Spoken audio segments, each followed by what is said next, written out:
জামায়াত নেতা মুফতি কাজী ইব্রাহিম তিনি ১৬ ডিসেম্বরকে বলছেন কালো দিবস। ডাকসুর নেত্রী জুমা ফাতিমা তাসনিম জুমা তিনি বলছেন সহস্র শহীদ মুক্তিযুদ্ধে, সহস্র শহীদ এবং কোনো ব্যক্তি বলবে না যে মুক্তিযুদ্ধে সহস্র শহীদ হয়েছে। হ্যাঁ, মানে শুধু ডাক্তার, প্রকৌশলী, বুদ্ধিজীবী, পুলিশ, সেনাবাহিনী এবং ইকবাল হল, জগন্নাথ হল সহ বাংলাদেশের বিভিন্ন জায়গাতে যদি যোগ করা হয় তাহলে এটা কয়েক সহস্র হয়ে যায়। প্রভাবশালী অনলাইন অ্যাক্টিভিস্ট পিনাকি ভট্টাচার্য তিনি তার একটা কন্টেন্টে বলছিলেন যে এই সংখ্যাটা ২,০০০ হবে মুক্তিযুদ্ধের শহীদের সংখ্যা। আমার এই অনুষ্ঠানেই ফাতিমা তাসনিম জুমা মানে ডাকসু নেত্রী এবং মুক্তিযুদ্ধ বিষয়ক সম্পাদক তিনি বলেছেন যে জুলাই বিপ্লবেও মানে শহীদের সংখ্যাটা ২,০০০। একটা ন্যারেটিভ স্থাপনের কোনো চেষ্টা। ওনারা ভোটে দাঁড়াবেন, একটা প্রকাশ্য ভোট হবে, মানুষ যদি সত্যি সত্যি ওনাদের প্রতি সমর্থন দিয়ে দেয় অনেক কোটিতে কোটিতে, তাহলে বুঝতে হবে মানুষ এসব কথাকে আমলে নিচ্ছে। জামাত ২৬%, বিএনপি ৩০%, কিন্তু জামাত যাদের সাথে জোট করবে, ইসলামী আন্দোলন জোটবদ্ধভাবে নির্বাচন করবে, তারাও ৪%। তার মানে ৩০-৩০ হয়ে গেল আর কি। আইআরআই তো বলেছিল যে ৭০% লোক শেখ হাসিনাকে পছন্দ করে, তারপরে ১ বছর না যেতেই ওনাকে চলে যেতে হয়েছে। টিউলিপ সিদ্দিকীর বিরুদ্ধে যে রায়টি হলো সেটা নিয়ে বেশ আলোচনা হচ্ছে যে দুদকের মামলার রায় প্লট নিয়ে তিনি এটা খুবই হাস্যকর। শেখ হাসিনা প্রবল পরাক্রমশালী স্বৈরতান্ত্রিক শাসক যার ভয়ে বাঘে মহিষে এক ঘাটে পানি খায়, জামাত শিবির আর ছাত্রলীগ একসাথে রাজনীতি করে যার ভয়ে, তাই না? তো এইরকম একজন নেত্রী উনি কাকে প্লট দিবে? এরকম একটা কথা আছে যে তিনি আসলে মারা গেছেন এবং এটি তাকে জীবিত দেখানো হচ্ছে যে রাজনৈতিক ফায়দা।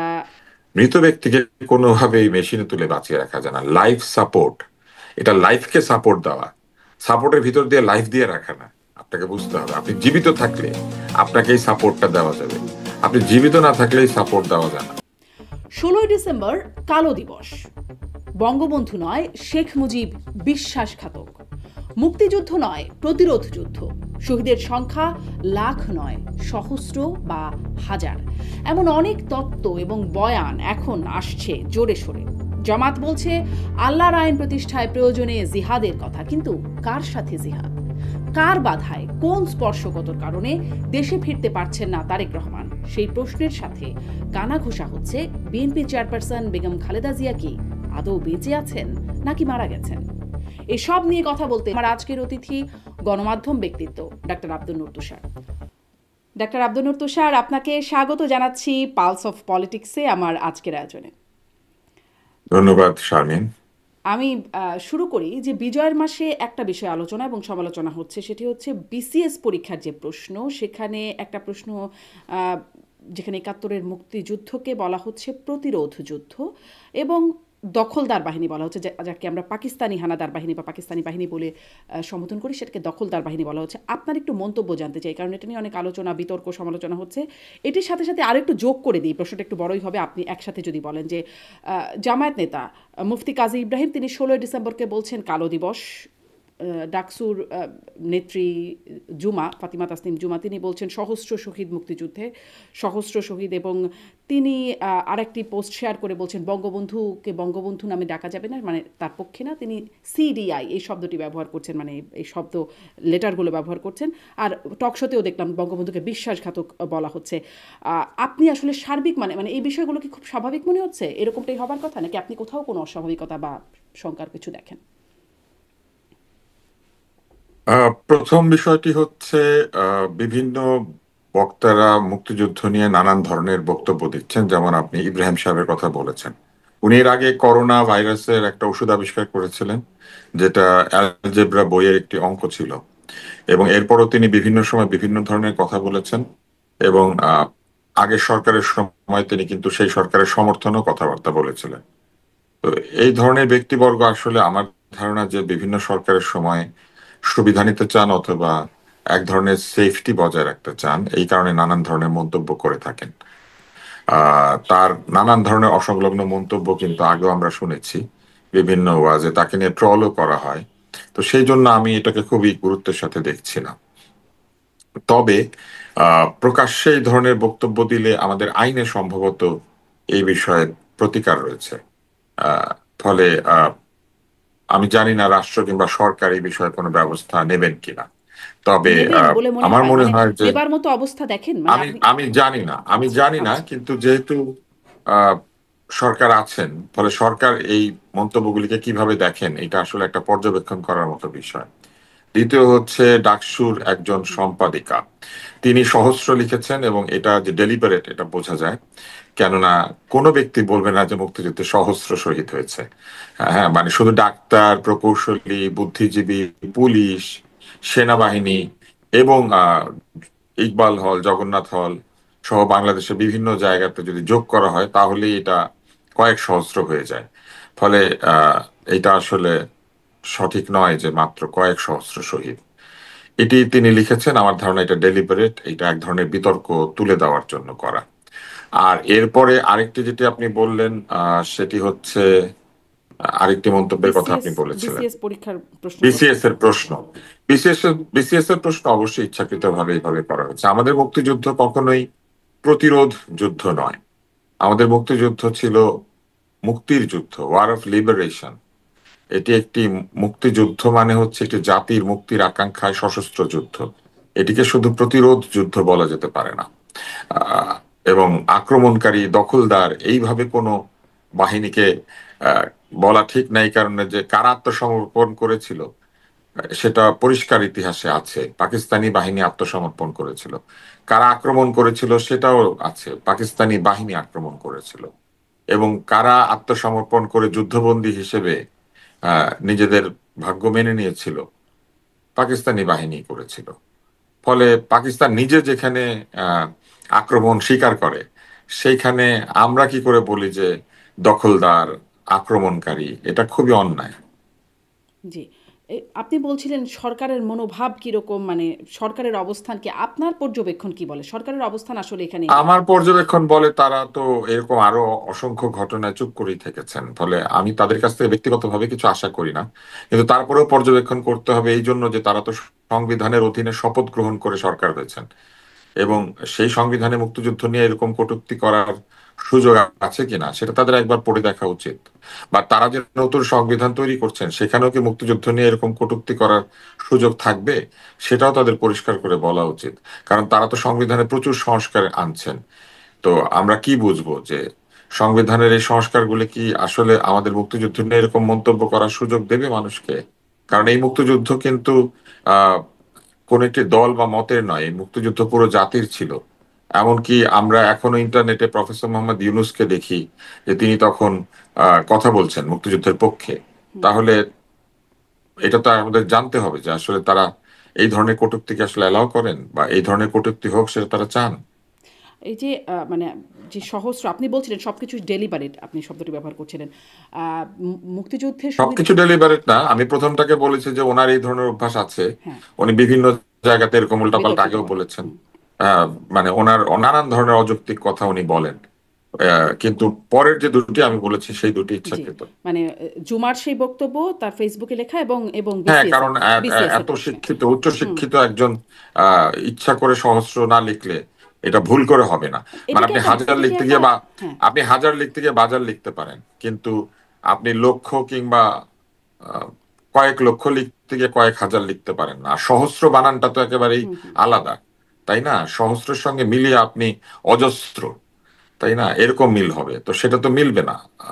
ফলে এটা ইচ্ছাকৃত হবে লেখা। হুম, ইচ্ছাকৃতভাবে, মানে এটি আমি দেখছিলাম প্রভাবশালী অনলাইন অ্যাক্টিভিস্ট পিনাকি ভট্টাচার্য তিনি তার একটা কন্টেন্টে বলছিলেন যে এই সংখ্যাটা 2000 হবে মুক্তিযুদ্ধের শহীদের সংখ্যা।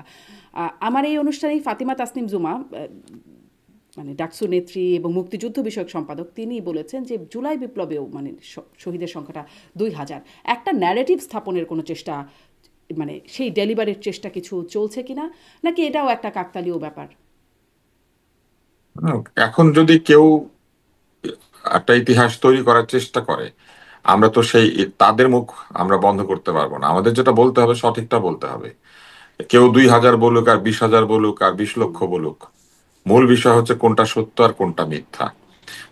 একটা পরামর্শ শুধু আমি দেব, মিথ্যা বলার সময় যদি এরকম মিথ্যা কেউ বলে যেটা শুনলেই বোঝা যায় মিথ্যা, তাহলে তো এটা চিন্তার বিষয়। কারণ মিথ্যাটাও যদি কেউ ঠিক মতো গোছাতে না পারে, তাহলে তো আমাদের প্রশ্ন করতে হবে যে এত পড়াশোনা করে আসলে কি লাভ হলো। জি। আপনি বলছিলেন সেই মুফতি কাজী ইব্রাহিমের বক্তব্য যে তিনি আগেও এরকম বিতর্কিত মন্তব্য করেছেন। কিন্তু হ্যাঁ, জামায়াতের আমার মনে আছে নায়েবে করোনার সময় একটা হ্যাঁ, ফর্মুলা দিয়েছিলেন, বলেছিলেন যে এই ফর্মুলাতে ওষুধ বানানো যাবে বা টিকা বানানো যাবে কিছু একটা।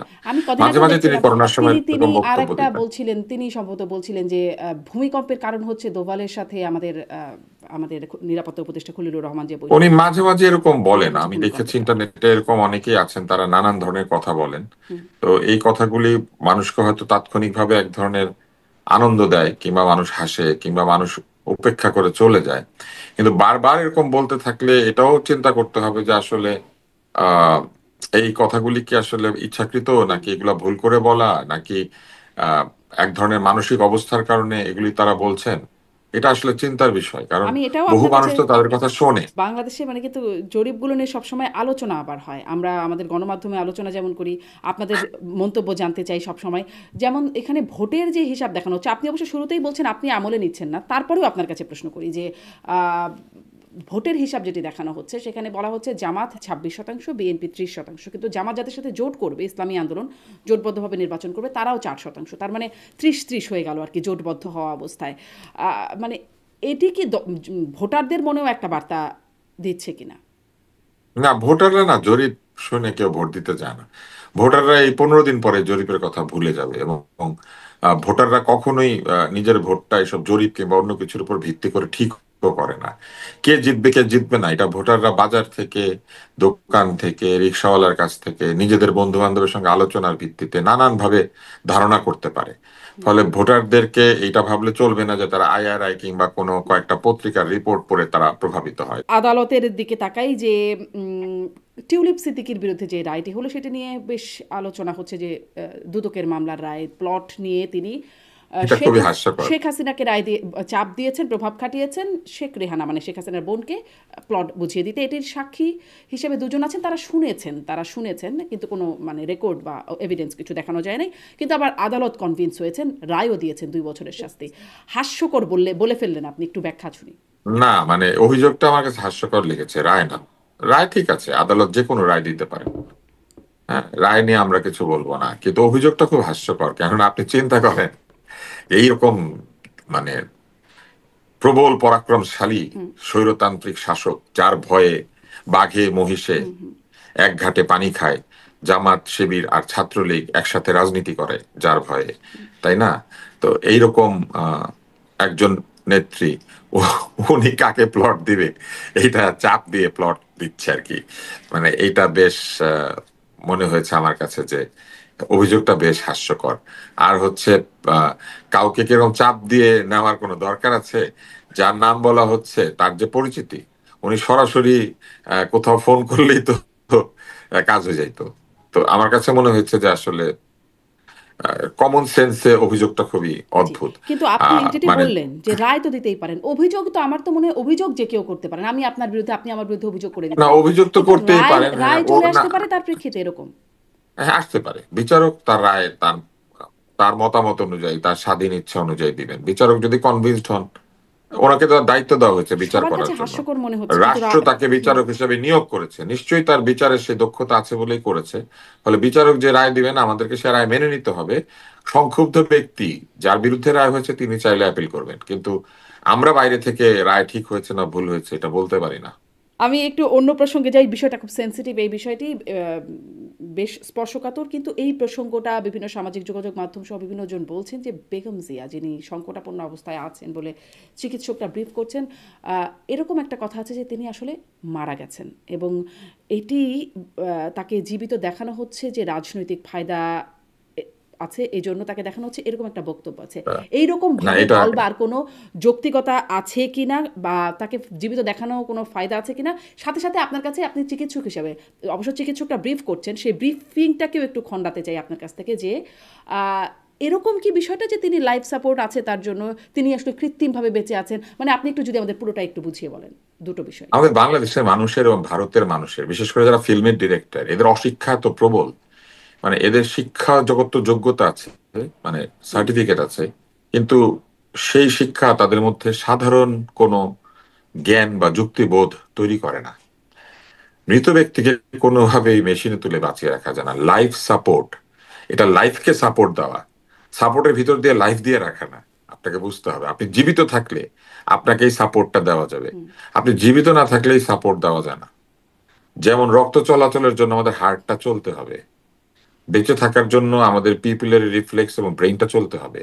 এবং যতক্ষণ পর্যন্ত হার্ট চলে এর মানে হচ্ছে আমাদের ব্রেইনটাও অনেক মানে কিছুটা হলেও কার্যক্ষম আছে, কারণ হার্ট ব্লাড সাপ্লাই করছে। এবং হার্ট চালু অবস্থায় অন্যান্য অর্গানগুলি অনেকগুলি চালু থাকে। ফলে একজন মানুষকে কখন লাইফ সাপোর্টে দেওয়া হয়, আমাদের লোকজন মনে করে এটা মনে হয় মরে গেলে বাঁচিয়ে রাখা যায় এটা দিয়ে। হুম এটা না। একজন বেঁচে থাকা লোক যখন একদম মৃত্যুর দ্বার প্রান্তে পৌঁছে যান অথবা এত বেশি ক্রিটিক্যাল হয়ে যান হুম যে তাকে বাঁচিয়ে রাখার জন্য তার শরীর পারছে না, তখন পুরো শরীরকে রেস্টে দিয়ে দেওয়া হয়। অর্থাৎ তিনি শ্বাস নেবেন যন্ত্র দিয়ে, তার বিভিন্ন খাওয়া দাওয়া যা কিছু সেটা আমরা তার শিরাপথে প্রবেশ করাবো, তার অক্সিজেনটা আমরা তার নাক দিয়ে দিয়ে দিব, এবং তার ব্লাড প্রেশার এবং অন্যান্য জিনিস, ডায়াবেটিস থাকলে ডায়াবেটিস, কিডনির অসুবিধা থাকলে ডায়ালিসিস, এগুলো আমরা করতে থাকবো যাতে করে তার শরীর রিকভার করতে পারে। অর্থাৎ শরীরের উপরে সব ধরনের কাজ কমিয়ে দিয়ে মিনিমাম কাজটুকু দিয়ে শরীরটাকে রাখা হয় যাতে করে এই শরীর ধীরে ধীরে সেরে উঠতে পারে। এইটা হচ্ছে লাইফ সাপোর্ট। হুম লাইফ সাপোর্ট মানে একজন জীবিত ব্যক্তিকে বাঁচিয়ে রাখার সহায়তা দেওয়া। আহ, কেন? কারণ তিনি জীবিত আছেন। আরেকটি বিষয় হচ্ছে হার্ট নিজে নিজে চলে, কিন্তু হার্টের ভেতরে পেসমেকার বলে একটা জায়গা আছে, সাইনোমেট্রিয়াল নোড বলে। সে নিজে নিজে সিগন্যাল প্রডিউস করে এবং হার্টের ইলেকট্রিক্যাল অ্যাক্টিভিটির কারণে হার্ট প্রতি মিনিটে গড়ে 72 বার হৃদস্পন্দন বা এক ধরনের স্পন্দিত হয়। হুম এই জিনিসটা কিন্তু কোনো মেশিন দিয়ে আমরা চালু করে রাখি না, পারি না করতে। হার্টটাকে জীবিত থাকতে হবে এবং হার্টটা নিজে নিজে চলতে হবে। আমরা যেটা করতে পারি সেটা হচ্ছে হার্টের গতি কমে গেলে বাড়াতে পারি, গতি বেড়ে গেলে কমাতে পারি। আমরা ওষুধ দিতে পারি যেটা দিয়ে ব্লাড প্রেশার বাড়ানো যায়, কমানো যায়। আমরা অক্সিজেনের মাত্রা বাড়িয়ে দিয়ে ফুসফুসকে আরো বেশি অক্সিজেন দিয়ে আমরা শ্বাস গ্রহণকে সহজ করতে পারি, অক্সিজেন স্যাচুরেশন বাড়াতে কমাতে পারি। কিন্তু আমরা কখনোই কোনো ব্যক্তিকে মেশিনে তুলে বাঁচিয়ে রাখতে পারি না। তাহলে কিন্তু পয়সাওয়ালা লোকেরা সারা জীবন মেশিনের মধ্যে বেঁচে থাকতেন, মরার আগে মেশিনে উঠে যাইতেন, উঠে গেলেই তো উনি বেঁচে থাকবেন, তাই না? কিন্তু তো এটা পয়সাওয়ালা কখনো লোকের হয় বেঁচে নাই, থেকে এখনো সেভাবে পর্যন্ত লাভে হয় কি, নাই। মানে ওভাবে বেঁচে থেকে কি আসলে? না, ওনার বেঁচে আছেন, মাথাটা ঠিক আছে, মনে করেন কথা বলছেন, কিন্তু বাকি সবকিছু মেশিন দিয়ে চলছে। এটা তো সম্ভব না, হুম এটা হয় না। আচ্ছা, এই যে তাকে লন্ডনে নেওয়ার প্রক্রিয়া চলছে, বেগম জিয়াকে রবিবার সম্ভবত তিনি যাওয়ার একটা কথা চলছে, মানে আরেকটা ব্যাপার আছে, একটু একটু একটু পরিষ্কার করে দেই। অনেকে এসে বলবে ছিদ্র করে কতগুলা পাইপ ঢুকিয়ে বাঁচিয়ে রেখেছে। ছিদ্র করে পাইপ ঢুকিয়ে বাঁচিয়ে রাখে নাই। ছিদ্রগুলা করে ইনজেকশন দেওয়ার জন্য, শিরাপথে খাবার দেওয়ার জন্য, ওষুধ দেওয়ার জন্য, এই জন্য করে। এ, এইটা এই জন্য না যে ছিদ্র করে কতগুলা জিনিস ঢুকিয়ে দিয়ে বাঁচিয়ে রাখে। জি, মানে ডাক্তার আপনি চিকিৎসক হিসেবে যেভাবে বোঝেন সাধারণ মানুষ তো ওইভাবে বোঝে না, কিন্তু এটি বোঝা খুব জরুরি যে তিনি বেঁচে আছেন না মারা গেছেন, কোনটা গুজব কোনটি সত্যি। আপনার কাছে একটু, লন্ডনে তাকে নিয়ে যাওয়া হচ্ছে, সম্ভবত রবিবারে নিয়ে যাওয়া হবে, মানে এটা একটু এ প্রসঙ্গের বাইরেই জিজ্ঞাসা করি, আমাদের দেশের সর্বোচ্চ হাসপাতালটাতে আসলে কি নাই যেটা লন্ডনের হাসপাতালে গেলে সেটি পাওয়া যায়? আমাদের মানে সবসময় এরকম রাজনীতিবিদ বা বিশিষ্ট ব্যক্তিরা তারা দেশের বাইরে চিকিৎসা নিতে চান, কি আসলে আমাদের দেশে মিসিং এত সেরা সেরা হাসপাতাল, দেশ সেরা হাসপাতাল? এভার কেয়ার বাংলাদেশের দেশ সেরা হাসপাতাল না। বাংলাদেশের সেরা হাসপাতাল এখনো সরকারি হাসপাতাল। এটা আমরা খুব বোকামি করি। আমরা ভাবি যে হাসপাতাল অনেক ঝিকিমিকি হলে, অনেক পরিষ্কার হলে, ভিতরে টাইলস ফিট করা কোনটি থাকলে সেরা হাসপাতাল? বাংলাদেশের সেরা হাসপাতাল ঢাকা মেডিকেল কলেজ। ওইখানে প্রতিদিন 5,000 রোগী চিকিৎসা পায়, মানে ভর্তি থাকে অলমোস্ট, ভর্তি থাকে 3,500-4,000 রোগী। এবং প্রতিদিন আউটডোরে আপনি দেখবেন কয়েক হাজার রোগী চিকিৎসা নেয় ওইখানে। ওইখানে মৃত্যু হার দেখবেন, আপনি দেখবেন যে সেই মৃত্যু হার বাংলাদেশের যে কোনো হাসপাতালের চেয়ে কম অথবা সমান। আমরা বোকার মতো ভাবি যে এই প্রাইভেট হাসপাতালগুলি বাংলাদেশের সেরা হাসপাতাল। ওইখানে ভালো ভালো যন্ত্রপাতি আছে, না, আমরা ওই যে চাইলে শুনেছিলাম পরে তখন ওখানে আওয়ামী গেলে লীগ আপনি আমলে বেগম সুবিধা পাবেন। জিয়াকে সরকারি হাসপাতালে দেয়া হবে না, কিন্তু তাদের প্রেফারেন্স ছিল এভার কেয়ার, তখন আসলে না, অনেকেই মনে সেটা তো করতো যার যার ওটা হয়তো ব্যক্তিগত বেস্ট, এই সিদ্ধান্ত। জন্যই তিনি এটা না প্রেফার না, করছেন। এটা না না, এটা ব্যক্তিগত সিদ্ধান্ত। রোগীর সিদ্ধান্ত হচ্ছে, রোগীর অধিকার আছে উনি যে হাসপাতালে চিকিৎসা চান সেটা পাওয়ার। কিন্তু এরপরও যদি আপনি বলেন আরেকটি সেরা হাসপাতাল হচ্ছে বাংলাদেশের মেডিকেল বিশ্ববিদ্যালয়। এটা একটা ভালো হাসপাতাল। এবং কেন আমরা এরকম মনে করি? মেডিকেল কলেজটা ময়লা, মেডিকেল কলেজটা পুরনো, মেডিকেল কলেজে এত ভিড়, মেডিকেল কলেজে গরিব লোকজন ঢুকে, মেডিকেল কলেজের বারান্দায় বিড়াল হাঁটে, সেজন্য আমরা ভাবি যে মেডিকেল কলেজ ভালো হাসপাতাল না। কিন্তু চিকিৎসা যদি সত্যিকার অর্থে পেতে চান, এখনো ঢাকা মেডিকেল কলেজের চাইতে ভালো হাসপাতাল বাংলাদেশে নাই। জি, স্পষ্ট একটু এইবার আসেন, ওটা একটু আপনি বলেন, যে হ্যাঁ। প্রশ্নটা করছিলেন, কেন বেগম জিয়াকে লন্ডন নিয়ে যাচ্ছেন, এটা কিন্তু আরেকটা প্রমাণ। লন্ডন কি আপনার মনে হয় এরকম একটা দেশ, ইউকে, যেখানে মৃত ব্যক্তিকে প্রবেশ করতে দিবে মেশিনের মধ্যে আছে বলে?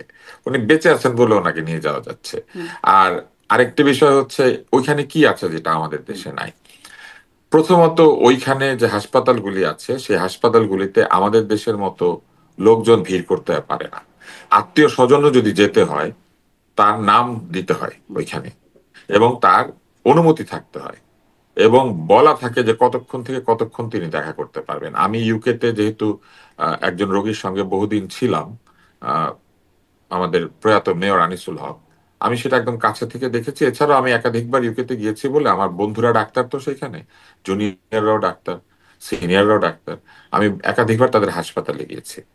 তাদের আহ, একটা আরেকটি বিষয় হচ্ছে, তাদের ওইখানে আহ, নিবিড় পরিচর্যা আমাদের চাইতে বেটার হবে এই জন্য যে আমাদের এইখানে শুধু যে এই ভিড়টি রয়েছে তাই নয়। আপনি দেখবেন যে হাসপাতালের ভেতরেও যেমন লোকজন গিয়ে বারবার দেখা করার চেষ্টা করছেন বা হাসপাতালে যাচ্ছেন, বাইরেও আপনি দেখবেন মহা উৎপাত তৈরি হয়েছে। বহু লোক সেইখানে রিল তৈরি করছেন, বহু লোক সেইখানে এমন সব অবস্থা তৈরি করেছেন যেগুলি আসলে অপ্রীতিকর, নানান গুজব, এই সমস্ত কিছু কিন্তু আসলে ডাক্তারদের উপর একটা চাপ সৃষ্টি করে। হুম।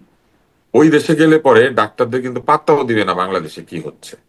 কিন্তু আমাদের দেশের একজন ডাক্তারের কথা চিন্তা করেন, তাদের উপরে বিরাট চাপ তৈরি হয় এইসব তাহলে কি কারণে। ডাক্তার আব্দুল তুষার এরকম বিষয়টা যে আসলে চিকিৎসা নয়, পারিপার্শ্বিক যে অবস্থাগুলো সেটির একটা রেহাই হিসেবে মানে লন্ডন বা বাইরের চিকিৎসাগুলো, আচ্ছা, হাসপাতালগুলো? তারপরে আরো আরো রয়েছে এই ধরনের শহরগুলিতে কি হয় জানেন, আন্তর্জাতিক ভাবে সেরা সেরা চিকিৎসকরা একসঙ্গে কাজ করেন। মানে ওইখানে আপনি ব্রিটিশ চিকিৎসক পাবেন, পাকিস্তানি চিকিৎসক পাবেন, ভারতীয় চিকিৎসক পাবেন, বাংলাদেশি চিকিৎসক পাবেন। ফলে মেধাবী চিকিৎসকদের ওইখানে যে ভিড়টা, সেটা অনেক বেশি। কারণ ওদের ওইখানে থাকার জন্য তাদেরকে অনেক মেধাবী হইতে হয়, যেটা আমাদের মতো দেশে সবসময় হাসপাতালে সেটা হয় না। কিন্তু যেটা তাদের সঙ্গে আমাদের সিগনিফিকেন্ট তফাৎ, আমি ডাক্তারদের মেধার কথা অতটা বলবো না, কিন্তু যেটা সিগনিফিকেন্ট তফাৎ সেটা হচ্ছে নার্সিং। তাদের ওইখানে নার্সিং আমাদের চাইতে অনেক উন্নত। তাদের নার্সদের সাথে আসলে মানে অতি উন্নত দেশের নার্সদের তুলনা করা যাবে। ওইখানকার নার্সিং অত্যন্ত উন্নত। হুম, নার্সরা নিজে থেকে সিদ্ধান্ত নিতে পারেন, নার্সরা বহু কিছু করেন যেটা হুম। ডাক্তার আসার আগেই তারা শেষ করতে পারেন। এরকম বহু কাজ আছে যেটা নার্সরা করতে পারে। ওই নার্সিং এর সাথে আমাদের বাংলাদেশের নার্সিং এর কোনো তুলনা হয় না। আচ্ছা, একটু বুঝবার চেষ্টা করলাম বিষয়টা, কারণ এটা নিয়ে অনেক পুরনো বিতর্ক বা পুরনো আলোচনার জায়গা। একটু এটা আসে যে এসএসএফ দেওয়া হয়েছে বেগম জিয়াকে, ভিভিআইপি বা অতি গুরুত্বপূর্ণ ব্যক্তি, এটি করবার কি প্রয়োজনীয়তা ছিল? এটা সরকার বলতে পারবেন এসএসএফ তারা কেন দিয়েছেন। হয়তো এই জন্য দিয়েছেন যে এসএসএফ থাকলে পরে ওনারা ধারণা করেছিলেন যে তারেক রহমান দেশে ফিরেন যদি, অথবা তার পুরো পরিবার যদি দেশে ফিরে আসে, তাহলে বেগম জিয়া এবং তার পরিবার এসএসএফ পাবেন। তো সেই হিসেবে ওনারা কিন্তু ইমিডিয়েট তারা তো পরিবার, বলেই দিয়েছেন তার পরিবারের কোনো সদস্য পাবেন না। যদি পরিবারের কোনো সদস্য না পান তাহলে ওইখানে এসএসএফ এর প্রয়োজনীয়তা কি, এটা আমার নিজেরও একটা প্রশ্ন থাকে। কেননা আপনি লক্ষ্য করলে দেখবেন যে ওইখানে হেলিকপ্টার ওঠানামা করানোর একটা আহ, মহড়া হয়েছে। হুম, তো এই মহড়াগুলি বা কেন আমি ঠিক বুঝি নাই, এটা সরকার ব্যাখ্যা দিতে পারবেন। যদি শুধু ব্যক্তিগতভাবে ওনার প্রতিরক্ষার প্রয়োজনের জন্য SSF নিয়োগ করা হয়ে থাকে, তাইলে আমি মনে করি যে উনি যখন একদম চলৎ শক্তিতে ছিলেন, উনি যখন এই যে সুস্থ হয়ে বেশ কিছুদিন তো উনি কাটালেন, তো এই সময়টাতে কেন তাকে এসএসএফ দিল না, তাই না? তখন তো উনি মুভ করছিলেন, আর এখন তো উনি হাসপাতালে। তো মুভিং অবস্থায় কেন এসএসএফ দিল না এটা তো জানি না। জি, মানে এটি আসলে সরকার কেন এরকম সিদ্ধান্ত নিচ্ছে সেটি মানে জানবার। এটা দেখানোর চেষ্টা করলো যে অনেক তাকে সম্মান দিচ্ছে আমরা। এসএসএফ আসলে একটা সম্মানের মতো আমার কাছে মনে হলো হয়তো। কারণ তা না হলে তাহলে একজন এটি আবার ব্যক্তি বলে যিনি দেওয়া কেন আইসিইউতে যে আছেন, পরিবারের কেউ পাবে না, মানে সম্মানটা শুধু তার, অন্য এবং এটা কারো একটা না? মজার ব্যাপার, কিন্তু আইসিইউতে তার উনি একলা নাই। আইসিইউতে, আইসিইউ এমন একটা জায়গা, আইসিইউতে আরো পেশেন্ট হুম, থাকে, ওনার জন্য হয়তো সেপারেট ব্যবস্থা করা হয়েছে। কিন্তু আপনি যদি এসএসএফ দেন তাহলে তো পুরা পুরা হাসপাতালে এখন এসএসএফ এর প্রতিরক্ষা পাচ্ছে। হুম। আচ্ছা। মানে কিন্তু সেটি আবার স্পষ্ট করে বলে দেওয়া যে পরিবারের অন্য সদস্য পাবেন না, এটি আবার বিশেষভাবে বলে দেওয়া, যেখানে অন্য এটা আমি সদস্য। জানতাম না, আপনার কাছ থেকে জানলাম। আমি আসলে এটা ফলো করি নাই, কারণ আমার কাছে এটা ইগনোর করার মতো একটা ব্যাপার মনে হয়েছে। যিনি চলৎশক্তিহীন, যিনি এখন ভেন্টিলেটরে আছেন, হুম, যিনি লাইফ সাপোর্টে আছেন, যাকে বিদেশে নিয়ে যাওয়া হবে বলা হচ্ছে, তার জন্য শুধু হাসপাতালে এসএসএফ থাকার জরুরি মানে জরুরত কতটুকু, হুম। কতটুকু এটা প্রয়োজন, এটা তারা বলতে পারবেন। জি, সেটাই সেটাই আসলে বুঝবার চেষ্টা, সেটাই বুঝে উঠতে পারছি না, বা কারো কাছে যারা বিশ্লেষণ হ্যাঁ, করেন। কারণ তিনি যখন মুভ করলেন তখন হ্যাঁ, তো এসএসএফ দিল না ছিল তাকে। না। তিনি জি, যে এতদিন ধরে ছিলেন তখন তো দিল না তাকে। জি। এই মানে পরিবারের কারোর সাথে না, এটা নিয়েই একটু প্রশ্ন, একটু লেজ লাগিয়ে একটু প্রশ্ন করি যে তারেক রহমান তিনি তার সেই ফেসবুক পোস্টটা, যেটি নিয়ে অনেক আলোচনা হলো, এতদিনে কি কোনো সামারি বা কোনো কনক্লুশনে যাওয়া গেল, বোঝা গেল কি কোনো কিছু, যে আসলে মানে তার একক নিয়ন্ত্রণাধীন না, কোথা থেকে নিয়ন্ত্রণাধীন, কেন এটার স্পর্শকাতর। অনেক ব্যাখ্যা দিয়েছি, আমি নিজেও এটা ব্যাখ্যা করেছি যে হ্যাঁ, কেন একক নিয়ন্ত্রণাধীন থাকে না, তো এটা আর আমি বলতে চাই না। না খুব সংক্ষেপে মূল যদি বিষয় সামারি হচ্ছে করে যে, বলেন, কারণ সময়টা অনেক গড়িয়েছে, না, অনেক আমি আলোচনা সামারি করে হয়েছে। বলেছি, হ্যাঁ, এই পর্যন্ত মনে হয় 5টা টক শোতে আমি বলেছি একই কথা। তো এই জন্য না বলি, শুধু এতটুকু বলি যে কোন দলেরই এইরকম সর্বোচ্চ নেতৃত্ব একক সিদ্ধান্তে কোথাও যায় না। এবং তার এই সিদ্ধান্তের সঙ্গে এমন কিছু হয়তো আছে যেটা উনি পুরোপুরি বলেন নাই, কিন্তু উনি তো ইঙ্গিত দিয়েছেন। তো স্বাভাবিকভাবে তার নিজস্ব নিরাপত্তা তথ্য রয়েছে তার কাছে, তার মায়ের ভালো মন্দের চিন্তা রয়েছে, তাকে লন্ডন নিয়ে যাওয়ার যে প্রক্রিয়াটি, এটা নিশ্চয়ই তার আগেই চিন্তা ভাবনা হুম। করেছেন। তো উনি কি কারণে 1 দিন বা 2 দিনের জন্য বাংলাদেশে আসবেন, তো সেই জন্য হয়তো আসেন নাই। তার মা যেহেতু লন্ডনে এটা যাবেন যদি বা কারণ যাওয়ার হয় ব্যাপার তাহলে একটা, তো উনি বলতেই পারতেন, স্পর্শকাতর হতো না সেই বিষয়টা, তাই না? না, উনি যতগুলি কারণ আছে সবগুলি বলার চেষ্টা করেছেন। আমি বরং মনে করি যে এটা একটা গুড জেস্টার, যে উনি একটা কারণ বলেন নাই, হুম। উনি অনেকগুলি কারণ বলেছেন, এবং অনেকগুলো কারণই ভ্যালিড কারণ। উনি কি কোনো তার, কারণ বলেছেন? উনি তো হ্যাঁ স্পর্শকাতর বলেছেন, বলেছেন শুধু। হ্যাঁ হ্যাঁ, উনি উনি বলেছেন যে তার সিদ্ধান্ত সবসময় নিজের হয় না, হ্যাঁ। এবং এই নিজের সিদ্ধান্ত ছাড়াও তার বিভিন্ন কিছুকে বিবেচনায় নিতে হয়, এবং সেই বিবেচনার বিষয়টা তিনি আমাদেরকে স্পর্শকাতর। ওই ওই স্টেটাসের মধ্যে বলেছেন, এবং বলেছেন স্পর্শকাতর বিধায় তিনি পুরোপুরি ব্যাখ্যা করছেন না। তো হুম। এতটুকু বুদ্ধি তো আমাদের থাকা উচিত যে কি কারণে একজন লোক আসতে পারছেন না, বা কি কারণে না আসা হতে পারে তার, তাহলে এটা তো আমরা এই যে বিচার রহস্য, বিবেচনা মানে করতে পারি। স্পর্শকাতর শব্দটা বললেই তো মনে এখানে হচ্ছে কি কোনো আছে? রহস্য নাই, এখানে কোনোই রহস্য নাই, সেনসিটিভ, উনি কেন আসছেন। সেনসিটিভ? আপনি না, আপনি সহজভাবে দেখেন জিনিসটা, উনি কবে আসবেন উনি তো এটা বলেন নাই। হুম, ওনার মা অসুস্থ না হইলে এই কথাটা উঠতোই না, উনি হুম, কেন আসছেন না। হুম, হুম। তাহলে শুধু এইটুকুই কথা উঠতো যে না, এই উনি তো কথাটা আসবেন অনেকদিন আসবেন ধরেই উঠছে বলতেছেন। যে তিনি কবে না, আসবেন, কেন জল্পনা আসছেন না, কল্পনা হইতো, 5ই কিন্তু আগস্টের ওনার পরে। উপর এইভাবে চাপিয়ে দেওয়ার চেষ্টা হইতো না যে ওনাকে হুম, এখন আসতেই হবে, হুম, ওনার মা অসুস্থ, উনি কি করে আসেন না। তো এইটা ওনার উপরে আবেগের চাপ তৈরি করা হয়েছে, বাকি না আসার ব্যাপারটা তো পরিষ্কার ছিল আগে থেকে উনি আসছেন না। হুম, এবং একাধিকবার বিএনপির নেতারা একটা ইঙ্গিত দিয়েছেন যে উনি ও তফসিল ঘোষণা হলে ডিসেম্বর মাসের যে কোনো সময় উনি বাংলাদেশে চলে আসতে পারেন। তারা এটাও বলেছেন যে তার নিরাপত্তার বিষয়ে ব্যবস্থা নেওয়া হচ্ছে, সব নিরাপত্তার বস্তুগুলি বাংলাদেশে আসে নাই বা রেডি হয় নাই। তারা একটা বুলেট প্রুফ গাড়ির অর্ডার দেওয়ার বিষয়ে পত্রিকাকে জানিয়েছেন। তো এই বিষয়গুলি তো আমরা জানি যে তার নিরাপত্তার একটা আলাদা ব্যবস্থা তারা তৈরি করার চেষ্টা করছেন। ফলে উনি কেন আসছেন না এই প্রশ্ন যখন ছিল, এটার উত্তরও ছিল। শুধু এইবার তাকে আলাদাভাবে চাপ দেওয়া হয়েছে যে আপনার মা অসুস্থ, আপনি আসবেন না কেন। হুম। ওনার মা অসুস্থ, উনি আসবেন কি আসবেন না এটা উনি ডিসাইড করবেন। ওনার মা তো কিন্তু ওখানেই বাকিদের তো মা যে না, তার বাকিদের ডিসিশনটা নেত্রী। তার একক না, মানে নিরাপত্তার বিষয়টা আপনি তারপরে উনি বলছেন। বলেছেন হুম, যে আমি তারপরেও আসতে পারছি না, এই আবেগের কথা বিবেচনা করে, যে এখানে আরো কারণ রয়েছে। এইখানে একজন এই লেভেলের মানুষের সিদ্ধান্ত সবসময় নিজের একক সিদ্ধান্তে বা একক সিদ্ধান্তে নির্ভর করে না, হুম। অন্যান্য অনেক বিষয় বিবেচনায় নিতে হয়। সে অনেক বিষয়ের মধ্যে কি কি থাকতে পারে সেটা নিয়ে আমরা কথা বলেছি। জি। মানে এটাই, এই আলোচনাটাও আসছে আপনি যে নর্মালি চিন্তা বাংলাদেশে করেন না, ধরেন আপনি নিরাপত্তার নর্মালি বিষয়টা। চিন্তা হ্যাঁ। করেন, আপনি নর্মালি চিন্তা করেন, একটা মধ্যবিত্ত পরিবারের মানুষ যদি আপনি হতেন, আপনি আসবেন আবার মাকে নিয়ে ফেরত যাবেন, এই খরচটা আপনি করবেন কেন? কিন্তু মধ্যবিত্ত লোকটাকে আমি এই প্রশ্ন করবো না, উনি না আসলে হুম, বলবো হ্যাঁ তাই তো, আইসিইউ তো অনেক টাকা হুম, পয়সা হুম, লাগে, হুম, আবার বিমানের টিকিট দিবে, এয়ার অ্যাম্বুলেন্স করতেই তো জমি বিক্রি করে দিতে হচ্ছে, তখন হুম, আমরা এইগুলা বলতাম। আর এখন শুরু করেছি হচ্ছে উনি কেন আসে না, হুম, উনি ওনার মাকে দেখতে আসবে কি আসবে না এটা একান্তই তার পারিবারিক বিষয়, এটা নিয়ে কোনো প্রশ্ন নাই। উনি বাকি কেন আসে না সেটা তো উনি ওনার দলও বলেছে যে উনি আসবে, যে কোনো সময় চলে আসতো। হুম। বরং উল্টাটাই তো হইতো, এখন তফসিল না, ঘোষণা হয়ে এখানেই জন্য যাইতো প্রশ্নটা কয়েকদিনের হয়তো আরো মধ্যে। একটু বেশি করে আসে, কারণ তার দল তফসিল ধরেন। ঘোষণা হয়ে যাইতো, আপনি নর্মালি চিন্তা করেন, হ্যাঁ, উনি যদি অসুস্থ না হইতেন তফসিল ঘোষণা হইতো, উনি নিজেও ইলেকশন করতেন, 3টা সিটে তো তার নমিনেশন হওয়ার কথা আমি যতদূর হুম, জানি। তাইলে উনিও আসতেন, তারেক রহমান আসতেন, এইটা নিয়ে কোনো কথাবার্তাই হতো না। উনি অসুস্থ হওয়াতে এত কথা জেগে উঠেছে। এত কথা হয়তো কিন্তু কথা ছিল, কারণ তিনি মনে হয় সেপ্টেম্বরে সম্ভবত ডাক্তার জাহিদ তিনি বলেছেন, স্থায়ী কমিটির সদস্য ব্যক্তিগত চিকিৎসক বেগম জিয়া, তিনি বলেছিলেন যে কয়েক সপ্তাহের মধ্যে আসবেন, তারপরে শুনছি অক্টোবরে আসবেন, নভেম্বরের মধ্যে আসবেন। এগুলি ওনারা কেন তারেক রহমান বলেছেন ওনারা তারেক জানেন। রহমান নিজে বিবিসিকে সাক্ষাৎকার দিয়ে বলেছেন শিগগিরই আসছেন। মানে অনেকগুলো ভার্সন শোনা গেছে, আবার অনেকে বলেছেন আপনার ডিসেম্বরে আসছেন। শিগগিরই, আমি একটা মজার জিনিস বলি শারমিন, আপনার শিগগিরই আমার শিগগিরই আর আরেকজনের শিগগিরই এক না। কারো কাছে শিগগিরই মানে এক হুম, সপ্তাহ, কারো কাছে শিগগিরই মানে 1 মাস। যে কিনা 16 বছর ধরে বিদেশে আছে তার কাছে শিগগিরই মানে 1 বছর হইতে পারে। হুম, আমরা সারাক্ষণ না নিজের জুতা পায়ে দিয়ে অন্যের জুতার সাইজ মাপি। ওই জুতায় পা দিয়ে যদি দেখা যায় তাইলে বোঝা যাবে যে আসলে জুতাটা কত বড় না কত ছোট না কত টাইট হয়। জি। ওই জুতা আমরা দেখিই নাই। ওই জুতায় তো পা আমাদের দেবার মতো আসলে সুযোগও নাই, যার কারণে যারা তো তার যেহেতু নাই, আশেপাশে আমাদের আছেন। এত বিবেচনা করার দরকার নাই। তিনি ওনার মা তিনি অসুস্থ, তিনি উনি বাংলাদেশের আসেন নাই, ভবিষ্যৎ মা নেতা। তার কাছে যাচ্ছে, মা হ্যাঁ, তার কাছে যাচ্ছে। জি। উনি যাদের নেতা তারা এগুলো চিন্তা করবে। তারাই আপনি তো যদি বলছেন, মনে করেন আপনি মানে তার, ধরেন তারাই তো আপনি বলছেন তার ভোটার, সেপ্টেম্বরে না না আসবেন, তারা, অক্টোবরে আসবেন, আহা নভেম্বরে আপনি, আসবেন, কয়েক শারমিন, সপ্তাহের মধ্যে আসবেন। জি। শারমিন, হ্যাঁ। শারমিন, ওনারা কয়েক সপ্তাহ বলছে না কয়েক মাস বলছে, সেটা ওনারা কেন বলছে ওনারা জানে। হুম। আপনি আমাকে যেটা জিজ্ঞেস করেছেন আমি সেটার উত্তর দিচ্ছি। আমার উত্তরটা খুব সহজ।